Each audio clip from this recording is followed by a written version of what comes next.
When I find myself in times of trouble, Mother Mary comes to me, speaking words of wisdom. Let it be. These iconic words from the Beatles carry a profound truth, one that aligns perfectly with Buddhist philosophy. But what does it truly mean to let it be?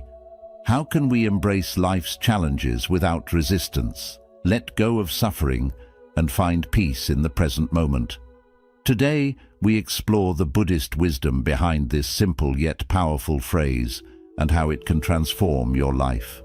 Understanding suffering and its causes. Buddhism begins with a simple yet profound truth. Life contains suffering. No matter who we are or where we come from, we all experience pain, loss, and disappointment. The Buddha identified this universal reality over 2,500 years ago and laid out a path to understand and ultimately overcome suffering. This path begins with the Four Noble Truths, the foundation of Buddhist wisdom. The first truth is straightforward: suffering exists. From physical pain to emotional distress, no one is exempt from hardship. But Buddhism doesn't stop there. It invites us to look deeper. The second truth explains that suffering has a cause, attachment, and craving. We cling to things, relationships, material possessions, even our own identities, believing they will bring us lasting happiness. But everything in life is impermanent. When we attach ourselves to something temporary, we inevitably suffer when it changes or disappears. Think about the moments in life when you've felt the most pain: a broken relationship, the loss of a loved one, a dream that didn't come true. The suffering often comes not just from the event itself, but from our resistance to it. We wish things had turned out differently. We hold on to memories. We refuse to accept change. This resistance is what deepens our pain. Buddhism teaches that the way to ease suffering is not through avoidance or suppression, but through understanding and letting go. This brings us to the third and fourth noble truths. There is a way to end suffering, and that way is the Eightfold Path, a set of guiding principles that help us live with wisdom, ethical conduct, and mental discipline. But before we dive into solutions, we must first acknowledge where we are. Imagine standing in a dark room. If you try to fight the darkness, nothing changes. But if you turn on a light, everything becomes clear. Recognizing suffering is like turning on that light. It allows us to see our reality and take the first step toward freedom. So, what does this have to do with Let It Be? The song reminds us that, in moments of difficulty, wisdom whispers, accept what is, let go of what was, and trust in what will be.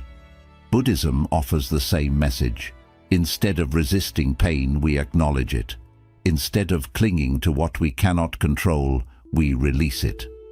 By understanding suffering and its causes, we begin to break free from the cycles of pain that keep us trapped.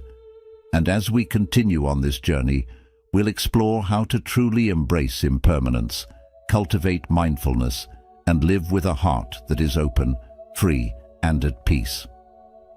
The nature of impermanence. If there's one undeniable truth about life, it's that everything changes. The seasons shift, people come and go, our thoughts and emotions rise and fall like waves in the ocean. Yet, despite knowing this, we often resist change. We hold on to moments, relationships, and even our own identities, hoping they will remain the same. And when they don't, we suffer. In Buddhism, this concept is known as impermanence, anicca, the understanding that nothing is fixed, permanent, or unchanging. It's not just an abstract idea, it's the very nature of reality. The tree that stands tall today will one day wither. The joy we feel in one moment may turn into sadness in the next. Our own bodies, which we often take for granted, are constantly aging, cell by cell, breath by breath. But if impermanence is so natural, why do we struggle with it? The answer lies in attachment. We crave stability, certainty, and control. We build our lives around routines, relationships, and possessions, believing they will bring us lasting happiness. But when things inevitably change, when a loved one leaves, when our youth fades, when life takes an unexpected turn, we feel lost, as if the ground beneath us has disappeared. The Buddha compared life to a flowing river. We often try to grasp onto the water, but no matter how tightly we hold on, it slips through our fingers. The more we resist the current, the more exhausted we become. But when we learn to move with the flow, instead of against it, we find peace. This is where Let It Be aligns so beautifully with Buddhist wisdom. The song doesn't tell us to force things to be different or to cling to what's already past. It simply whispers, accept the flow of life. Instead of fearing change, we can embrace it. Instead of grieving what's lost, we can appreciate what was and open ourselves to what comes next. One of the most liberating realizations in Buddhism is that impermanence is not something to be feared. It's what makes life precious.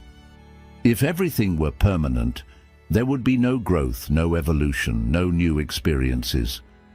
The fleeting nature of things is what gives them beauty. A sunset is breathtaking precisely because it doesn't last forever. A song moves us because it has an ending. A deep conversation with a loved one is meaningful because we know that time is limited. So, how do we apply this understanding to daily life? When faced with change, instead of resisting it, ask, what can I learn from this? When experiencing joy, fully immerse yourself in the moment, knowing that it is temporary, and that's what makes it beautiful. When dealing with loss, remind yourself that nothing truly disappears. It simply transforms. The people we love live on in our memories, our actions, and the impact they had on us. By embracing impermanence, we free ourselves from unnecessary suffering. We stop clinging to the past or worrying about the future, and instead, we learn to live fully in the present. As we continue, we'll explore how letting go of attachment doesn't mean becoming indifferent. It means opening ourselves to life with a sense of freedom and peace. Practicing non-attachment. If impermanence is the nature of life, then why do we continue to suffer? The answer lies in attachment.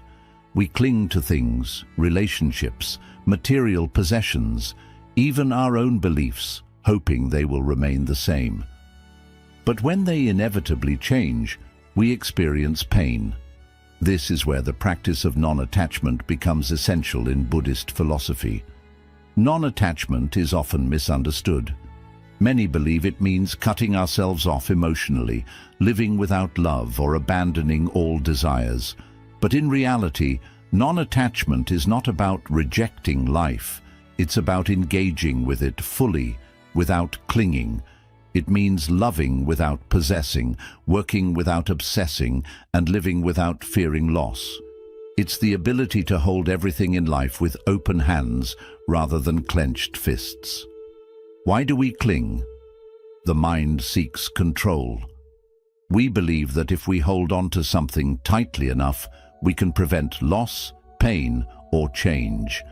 This is why people fear endings, whether it's the end of a relationship, a phase of life, or even their own existence. Think about the times you've held onto something long after it was meant to go. A job that no longer fulfilled you, a relationship that had run its course, or an idea of yourself that no longer aligned with who you were becoming. The more you clung to it, the more suffering you created. This is where Buddhism invites us to shift our perspective. Instead of seeing non-attachment as losing something, we can see it as gaining freedom. When we stop clinging, we allow life to flow naturally. We begin to experience things as they are, rather than through the lens of fear, desire, or expectation. The illusion of ownership. Another reason we struggle with attachment is that we believe we own things, our possessions, our achievements, even other people. But in truth, we don't own anything, not even our own bodies. everything we have is borrowed from the universe, temporarily passing through our lives. Consider this: the home you live in, the clothes you wear, and the phone in your hand will all one day belong to someone else. Even the relationships we cherish are not truly ours. The people in our lives are here by their own choice, not because we have a claim over them. When we understand this, we begin to interact with the world differently. We stop trying to possess people and instead appreciate them. We stop obsessing over wealth and instead use it wisely. We stop resisting change and instead embrace it as a natural part of life. Non-attachment in love. One of the most powerful applications of non-attachment is in our relationships. Love, when mixed with attachment, often turns into possession or fear. We become afraid of losing someone, so we try to control them. We expect them to act a certain way, fulfill our needs, or never change. But real love is not about possession. It's about freedom. The Buddhist monk Thich Nhat Hanh once said, "You must love in such a way that the person you love feels free." This means loving without expecting anything in return. It means allowing others to be themselves rather than trying to mold them into who we want them to be. It means appreciating every moment with someone without fearing the future. Imagine a bird landing on your hand. If you try to hold on to it, it will struggle and eventually fly away. But if you let it rest freely, it may choose to stay for a while. Love works the same way. The tighter we grip, the more we suffocate it. The more we let go, the more it can grow. Applying non-attachment in everyday life. With material things, enjoy what you have, but don't let it define you. Use possessions without being possessed by them. With people, love fully, but don't expect permanence. Cherish the time you have with someone, knowing that all relationships change. With success and failure, give your best effort, but don't attach your self-worth to the outcome. Recognize that everything in life is temporary, including achievements and setbacks. With thoughts and emotions, observe them as they come and go, without identifying with them. You are not your thoughts. You are the awareness behind them. This practice doesn't mean we stop caring. It means we stop suffering unnecessarily. It means we shift from a mindset of holding on to one of flowing with life. Let it be and non-attachment. Here's where let it be perfectly aligns with Buddhist wisdom. The song doesn't say force it to be or make it be. It simply says let it be. This is the essence of non-attachment. When life brings pain, instead of resisting it, we acknowledge it. When things change, instead of fighting it, we adapt. When we love, instead of clinging, we appreciate. By practicing non-attachment, we don't become cold or indifferent. We become free. We engage with life more deeply, love more fully, and experience peace that is not dependent on circumstances. As we move forward, we'll explore another key ingredient in this journey: patience and acceptance, the ability to trust the unfolding of life, even when things don't go as planned. Cultivating patience and acceptance. In a world that moves faster every day, patience is often seen as a luxury. We want immediate answers, instant results, and quick solutions to our problems. But life doesn't always work that way. No matter how much we try to control events, delays happen, challenges arise, and things often take longer than we expect. Buddhism teaches that patience and acceptance are essential for inner peace.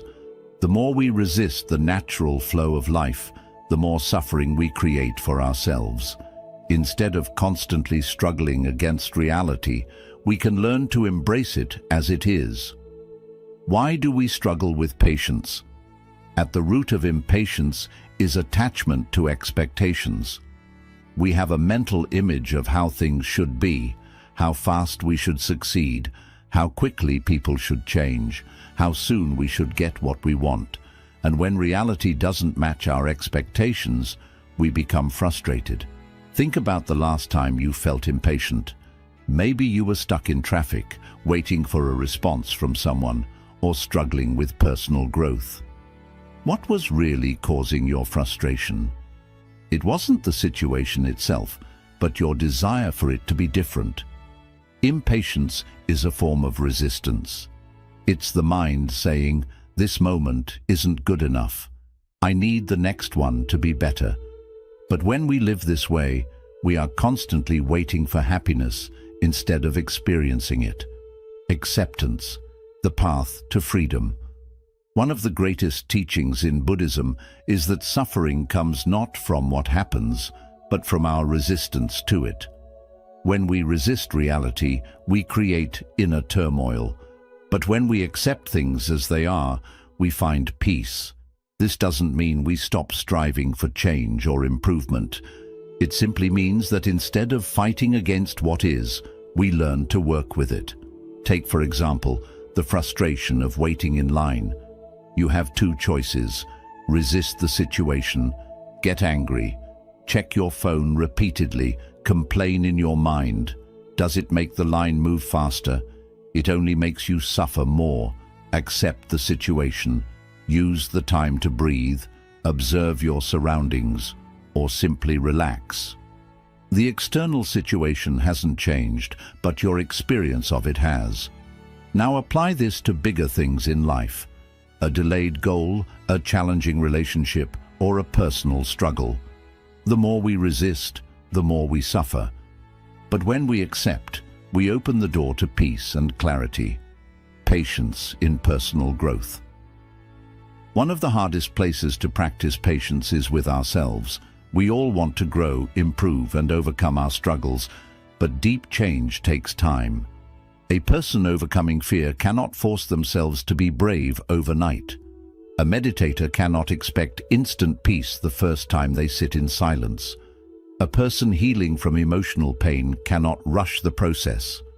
True transformation happens gradually. Just as a tree grows slowly from a seed, personal growth unfolds in its own time. Rushing the process only creates frustration. Instead of demanding immediate results, we can learn to trust that everything happens at the right pace. This trust is the foundation of patience, let it be, and the wisdom of patience. The song Let It Be does not tell us to force things to happen. It does not say make it be or hurry up and fix it. Instead, it offers a simple yet powerful message. There will be an answer. Let it be. This aligns perfectly with Buddhist wisdom. Sometimes the best thing we can do is stop fighting and allow life to unfold naturally. Not every problem needs an immediate solution. Not every challenge needs to be controlled. When we learn to let things be, we create space for clarity and wisdom to arise. Practical ways to cultivate patience and acceptance. Breathe when frustration arises. Take slow, deep breaths. This calms the nervous system and reminds you that there is no rush. Shift your perspective. Instead of seeing delays as obstacles, see them as opportunities to practice peace. Observe instead of reacting. The next time you feel impatient, simply notice it without acting on it. Often, awareness itself is enough to create a shift. Let go of rigid timelines. Set goals, but release the idea that they must happen exactly when you expect them to. Trust that life unfolds at the right time. Just as a flower blooms when it is ready, your life will unfold in perfect timing. By practicing patience, we align with the natural rhythm of life instead of resisting it. We stop rushing through the present moment and instead learn to live fully in it. In the next chapter, we'll explore the key to staying present. Mindfulness. The ability to experience each moment without attachment or resistance.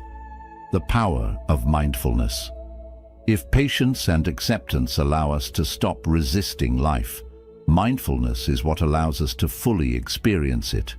We spend so much of our lives lost in thought, rehashing the past, worrying about the future, or distracting ourselves from the present moment.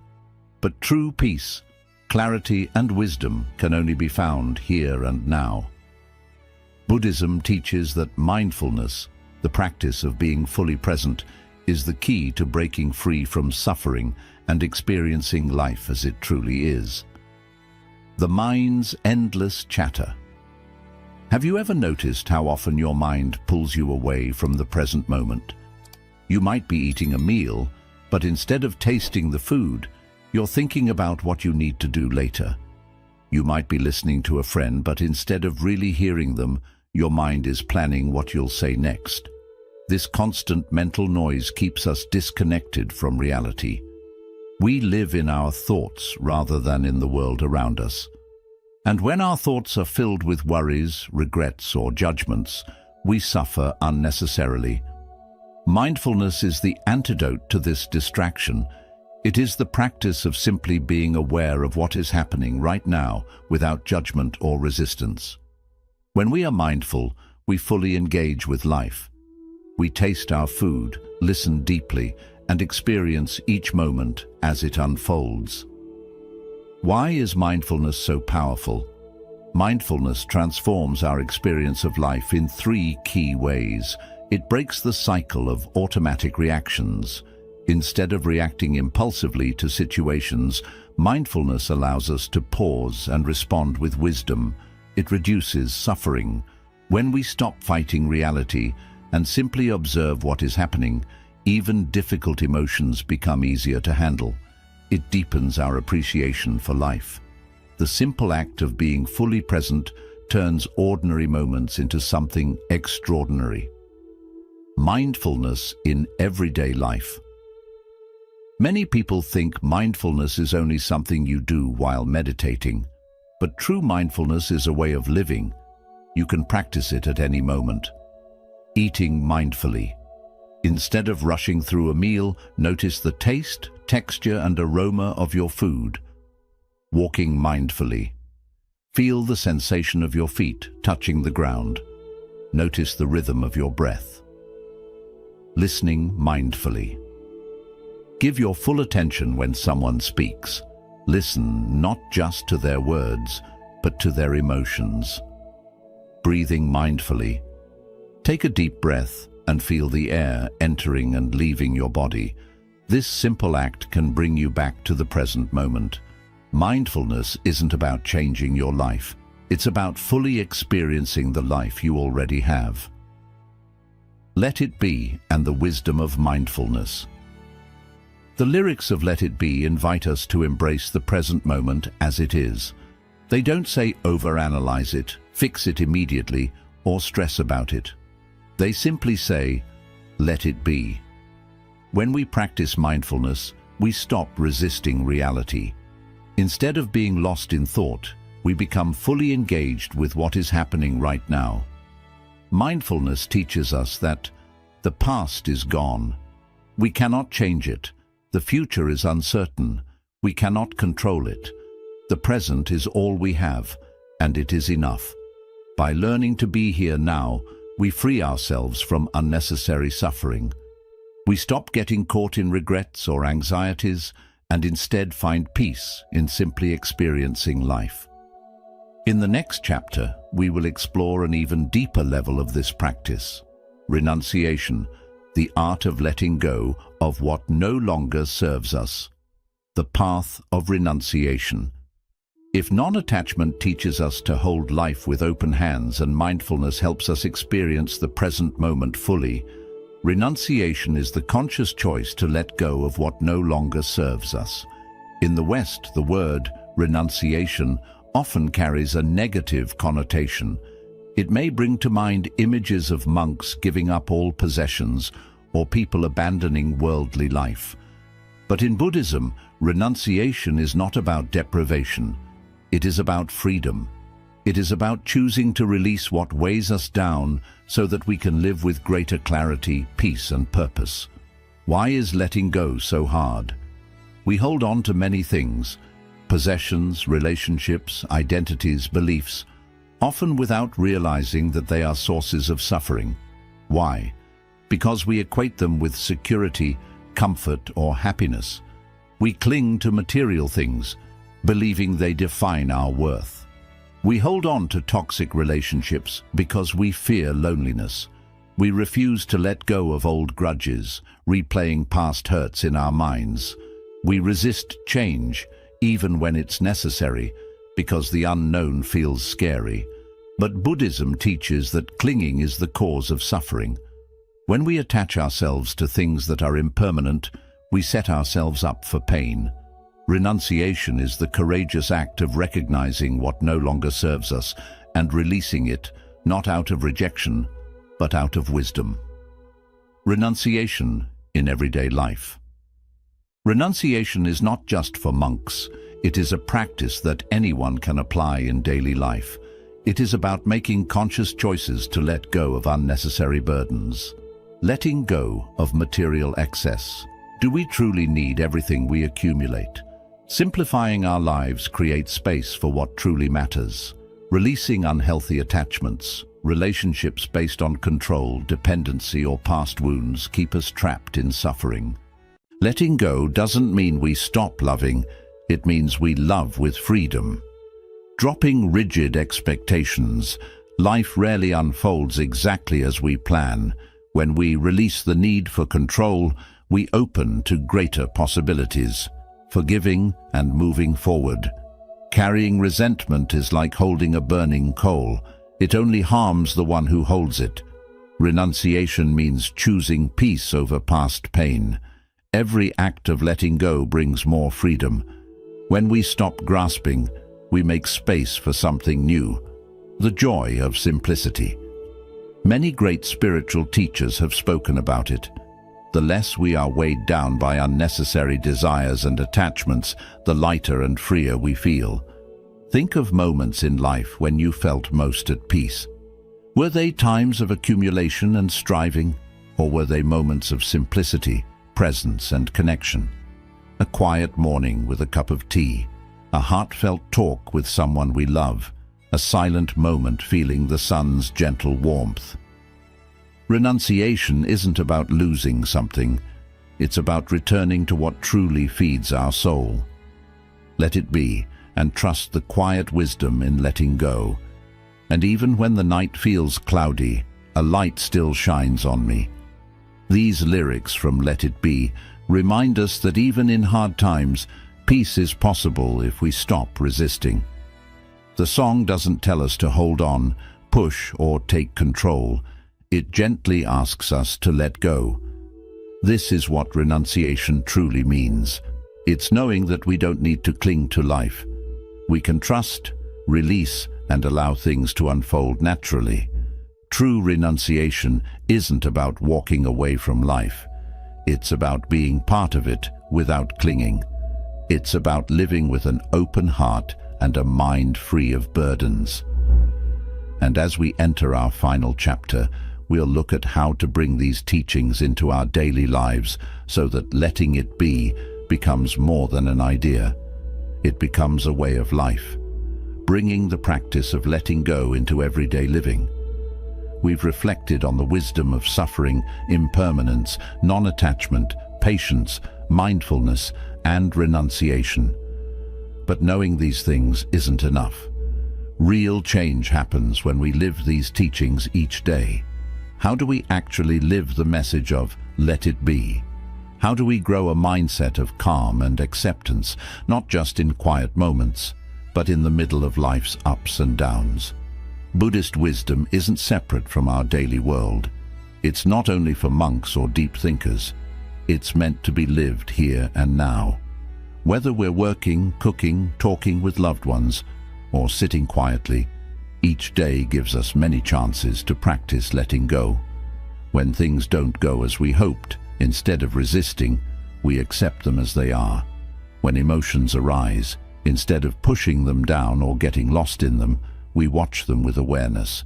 When plans change, instead of holding tightly to how we wanted things to be, we welcome how they are now.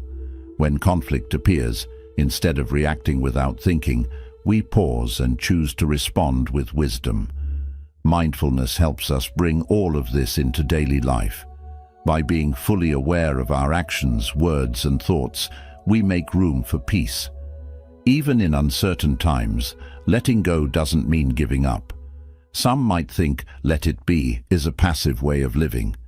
But letting go doesn't mean we stop caring. It doesn't mean we stop chasing dreams, working with effort, or loving others.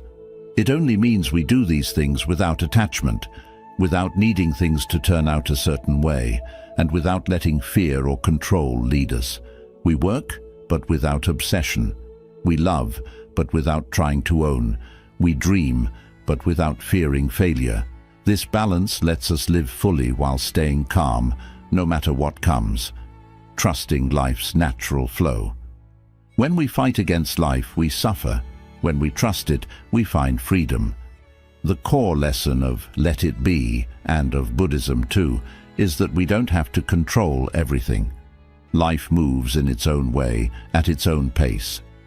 Our role isn't to force it, but to move with it.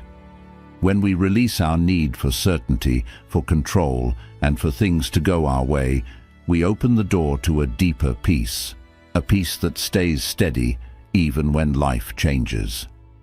Let It Be is more than a song. It's a way to live. The Beatles may not have written Let It Be as a Buddhist teaching, but its message speaks to everyone. It reminds us that even in hard times, peace is always near if we choose to allow it. Whisper words of wisdom, let it be. This quiet whisper lives inside each of us, gently guiding us toward a life of acceptance, presence, and true freedom. The choice is always ours. We can resist, or we can let it be. Thank you for joining us on this journey through Buddhist wisdom and the gentle art of letting go. If this message touched your heart, consider subscribing to our channel for more insights on mindfulness and inner peace. We'd love to hear from you. How do you bring the practice of letting go into your own life? Share your thoughts in the comments below, and let's keep the conversation going. Remember, real peace doesn't come from control, it comes from trust. Let it be.